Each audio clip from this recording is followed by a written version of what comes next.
Let's talk about the Logan Paul fight. Okay, no matter what side of the spectrum you end on this Logan Paul kind of stuff, the real winners are people like me who did not pay for that fight. I didn't pay a dime. Pat paid for it. Pat is the real loser here. Nobody won unless you didn't buy what? I'm just giving back to our community. I'm supporting other creators. The guy made $40 million last year. I don't think he cares about your $7. No, I know. But I split it between 3 people. It was like $17 each. I don't really care. But whatever. Yeah, you could have got a free one. You win. Haha. Laugh at me. Haha. But so you did watch it though? I watched some of the highlights. I knew going in, like when I heard that it was an exhibition match and it wasn't an actual, like a real match, I was like, oh. I was thinking about maybe dishing out some money for it. When I found out that it was exhibition, I was like, oh my God. I mean, yeah, because so it doesn't go on records. But I mean, this is a money grab. They fought. Like, I'll pay for the Jake Paul, Tyron Woodley fight before I'll pay for that. Here's my reaction to Logan and Floyd. I watched it live. I've become a big Logan fan in the past 2 years or so, since he started doing his podcast, because then I got a feel for who he was as a dude. And then his like content matured with him, because obviously he was definitely, I didn't like him when he was doing his, I guess, pre-Japan, like, because he obviously took What's going on, Logan? Welcome back to another video. It was too much. It was extra. It was fake, and then he dropped the act, and I like him. I'm a fan of his now. So anyways, as a guy like who started doing YouTube too, like to see he was some random big clown from Ohio, and he didn't go like, yeah, he was a decent high school wrestler or whatever. He was good, but he was no D1 athlete. That was it. He starts making 6-second vines, pops to fame, starts vlogging. Fast forward X amount of years, he's fighting Floyd Mayweather, who's arguably the GOAT of boxing. Like, that's insanity.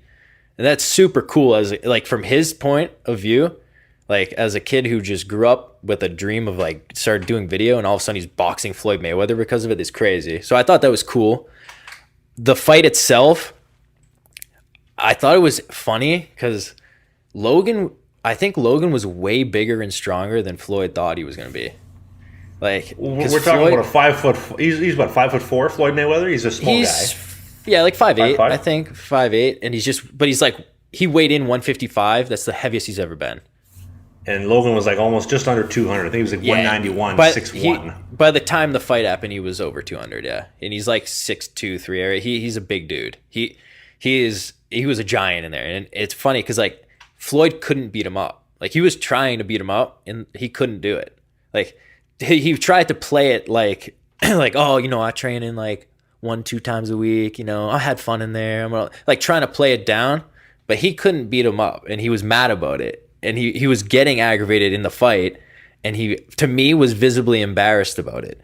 And I thought that was interesting, and the announcers were just trying to shit on Logan the whole time, but I'm like, you guys are kind of being assholes. He just went 8 rounds and didn't get beat up by Floyd. Jake Paul, Woodley. I love the Disney outfit that he had for the weigh-ins, or whatever they had the other day. The Disney outfit was cute. He's playing into the I'm a Disney kid and I'm going to fight a MMA champion. And win.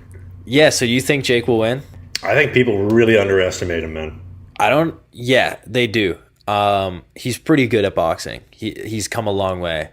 His first fight, he was shit, but over the last few, like the way, like, yeah, Nate Robinson sucked, but I mean, he fucking planted him. You know what I mean? Like, just put him to sleep on the floor. He has some real power, and he's pretty smooth and tight, like crisp with it. Woodley in his prime, I don't think Jake would touch him because he was so powerful. Like, I don't know have you ever watched his highlights or his old fights? Yeah. He was a machine. Like, as he's gotten older, he seems to have lost a bit of his fast twitch, snap power that he had. I mean, but he can still hit hard, nonetheless. But he's always been trigger shy and had allowed people to walk him down. So it's either, for me, it's like Jake's probably going to outbox him. And I don't know if people realize that. Jake's probably going to outbox him. And if Woodley wins, it's because he's going to just fire a right hand and drop him. Like, he's going to get outboxed and he's going to go whack him. Like, that's his, for me. So it's like, I don't know if I can bet that Woodley would win. Like, I think Jake's gonna outbox him, but my prediction is that Woodley catches him with a right hand and drops him. I think the part that just absolutely baffles me is the fact that boxing is becoming a second career choice. Like, the first career didn't work out, so you're just gonna go boxing. Like you go to school, you go do athletic therapy, kinesiology, become like a sports scientist or something for 10 years. You're like, you try boxing. Maybe that's my next thing. It's crazy, dude. It's taking boxing into this new light. Like, no one actually watches. Not no one, I shouldn't say, but boxing's dying out as people like. But way more people watch Logan Paul, Jake Paul fight than they do actual boxers, which is bizarre. And it's creating this, like, now the TikTokers are fucking boxing. It's creating this thing, like, all these social media stars now want to fight each other, and because it draws money, they realize that, like, they started this trend. It's taking it out. Let me ask you a question. If somebody cut you a check, well, obviously we're not talking millions of dollars, but like, would you get into a boxing ring and fight somebody, potentially get your head kicked in, depending on who you're fighting? Well, like, who am I fighting? Am I fighting another, like, hockey YouTuber? Well, let's be honest. If you're fighting, and all due respect, God bless Coach Jeremy, thank you for coming on our podcast. I think if you box Coach Jeremy, the Nasher, Chris from Hockey Tutorials, like, name me one person that wouldn't be asleep within the first 30 seconds if you're boxing Pat. Like, I think you'd be very hard pressed to. But like, if the opportunity presented itself, would you take it on? Yeah. Like, if it was like a big check, and I'm not so I'm not going to be stupid enough and naive to go fight a real, like, boxer who's been doing it for years after a month training. Like, I wouldn't be that level. What's the paycheck? What are they paying? For me to get in with like a say MMA fighter, I don't know. It probably have to be I would have to be a bigger name. It would have to be millions. Like, but for, man, like, I don't know, a cool fight, maybe like Destroying. Like, that dude is an explosive athlete. He's smaller too. He's quick. So, like, I don't know, that would be an exciting one, right?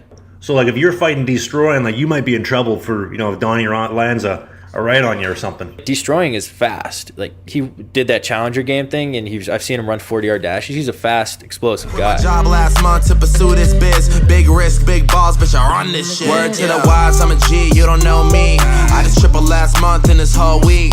Double time.